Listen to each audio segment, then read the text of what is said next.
ಸ್ವಾಮೀಜಿಗಳನ್ನು ರಾಜಕೀಯಕ್ಕೆ ಉಪಯೋಗ ಮಾಡುವವ ನಾನಲ್ಲ. ಸ್ವಾಮೀಜಿಗಳನ್ನು ರಾಜಕೀಯವಾಗಿ ಉಪಯೋಗ ಮಾಡುವ ಸಂಸ್ಕೃತಿ ನನ್ನದಲ್ಲ. ಯಾರು ಉಪಯೋಗಿಸುತ್ತಾರೆ ಅನ್ನೋದು ನಿಮಗೆ ಗೊತ್ತಿದೆ ಎಂದು ಶಾಸಕ ಬಸನಗೌಡ ಪಾಟೀಲ್ ಯತ್ನಾಳ್ ಹೇಳಿದರು.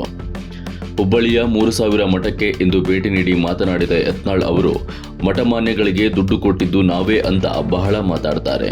ನಮ್ಮ ಕಾರ್ಯಕ್ರಮಕ್ಕೆ ಆಹ್ವಾನ ನೀಡಲು 3000 ಮಠದ ಶ್ರೀಗಳನ್ನು ಭೇಟಿಯಾಗಿದ್ದೇನೆ ಎಂದರು. ಈ ಕೂಡಲ ಸಂಗಮ ಸ್ವಾಮಿಗಳ ಏನು ಕೂಡಲ ಸಂಗಮದಲ್ಲಿ ಆಸ್ತಿ ಇದೆ ಅದು ಪ್ರಮಾಣ ಹುಂಚಿಗಟ್ಟಿ ತನ್ನ ಫ್ಯಾಮಿಲಿ ಟ್ರಸ್ಟ್ ಮಾಡ್ಕೊಂಡಾನೆ. ಇದನ್ನು ಹೈಲೈಟ್ ಮಾಡಿರಿ ಮಾಧ್ಯಮದವರು, ಕೇಳ್ರಿ ಅವನಿಗೆ. ಯಾರು ವ್ಯಕ್ತಿಪರ? ಅವ್ರು ಎಲ್ಲರ ಪರ ಮಾಡ್ಯಾರ. ಲಕ್ಷ್ಮೀ ಹೆಬ್ಬಾಳ್ಕರ್ ಪರವಾಗಿ ಮಾಡಿಲ್ಲ, ವಿನಯ್ ಕುಲಕರ್ಣಿ ಪರವಾಗಿ ಮಾಡಲ್ಲ. ಅಲ್ಲಿಂದ ಯಾರು ಅವರು ಎಲ್ಲೋ ಬಂದಲ್ಲ, ನಾವು ಅವನಿಗೆ ಹೆಂಡ್ತಿಗೆ ಟಿಕೆಟ್ ಕರ್ಕೊಂಡು ಹೋಗ್ಯಾರ ಇಲ್ಲಿ ಕಾಲು ಹಿಡಿದು. ಹಾಂ ಹಾಂ ಹೆಸರು ಅದಕ್ಕೆ ನೋಡ್ರಿ, ಚಲೋ ಮಂದಿದ ಹೆಸರು ತೊಗೋಬೇಕತ್ತ ಮಠದಾಗ ನಿಂತೀವಿ. ನೀವು ದುಷ್ಟರ ಹೆಸರು ತೊಗೋಬೇಕಾದ್ರೆ ಹೊರಗೆ ನಡ್ರಿ ಹೇಳ್ತೀನಿ, ರಾವಣ ದುರ್ಯೋಧನ ಯಾರದ.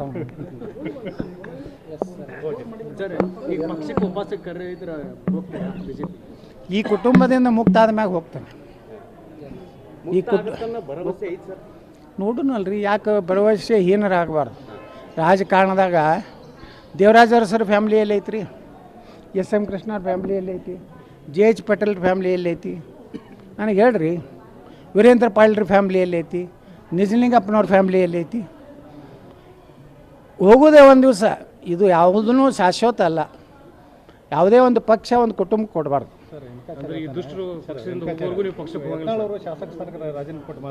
ಮೊದಲು ವಿಜೇಂದ್ರ ರಾಜೀನಾಮೆ ಕೊಡತ್ತೇಳ್ರಿ. ಯಾಕಂದ್ರೆ ಡಿ.ಕೆ. ಶಿವಕುಮಾರ್ ಹೇಳ್ಯಾನ, ನಮ್ಮ ಭಿಕ್ಷೆಯಿಂದ ನೀವು ಹಾಗೆ ಹೇಳ್ಯಾರ ಇಲ್ಲ, ನೀವು ಮಾಧ್ಯಮದವ್ರು ಹೇಳ್ರಿ ಏನಂತ ಹೇಳ್ಯಾರಿ.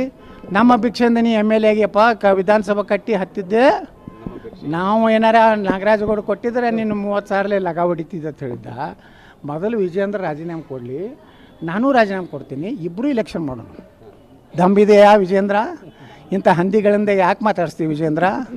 ಹಾಂ, ತಾವೊಬ್ಬ ಸ್ವಾಮಿಯಾಗಿ SC ಸರ್ಟಿಫಿಕೇಟ್ ಕೊಡೋ ನಾನು ನಾಚಿಕೆ ಆಗೋದಿಲ್ಲ ವಿಜೇಂದ್ರ. ನಿನ್ನ ಶಿಕ್ಷಣಿಗೆ ನಿನಗೆ ದಮ್ಮಿದ್ರೆ ನೀನು ನನಗೆ ನೇರವಾಗಿ ಮಾತಾಡ. ನನಗೆ ರಾಜೀನಾಮೆ ಕೇಳ್ತಿಲ್ಲ, ನೀ ರಾಜೀನಾಮೆ ಕೊಡು. ಶಿಕಾರಿಪುರಕ್ಕೆ ನೀ ಕೊಡು, ವಿಜಯಪುರಕ್ಕೆ ನಾ ಕೊಡು. ಬರೀ ಭಗವ ಜಂಡ ಮ್ಯಾಗ ನಾ ಆರಿಸ್ಬರ್ತೀನಿ. ಮುಸಲ್ರ ಹೋಟೆ ಬೇಡ ಅಂತ ಹೇಳಿನಿ ನಾ, ಸಾಬ್ರ ಓಟ ನನಗೆ ಬೇಕಾಗಿದೆ. ಹಾಂ ರೆಡಿ, ಐ ಆಮ್ ರೆಡಿ.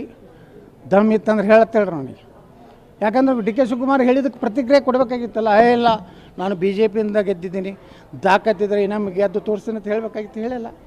ನಾ ಹೇಳಕತ್ತೀನಿ, ಬಾ ನೀನು ರಾಜೀನಾಮೆ ಕೊಡು, ನಾನು ಕೊಡ್ತೀನಿ. ನೀ ಹಂದಿಗಳ ಕಡೆಯಿಂದ ಮಾತಾಡ್ಸಬೇಡ.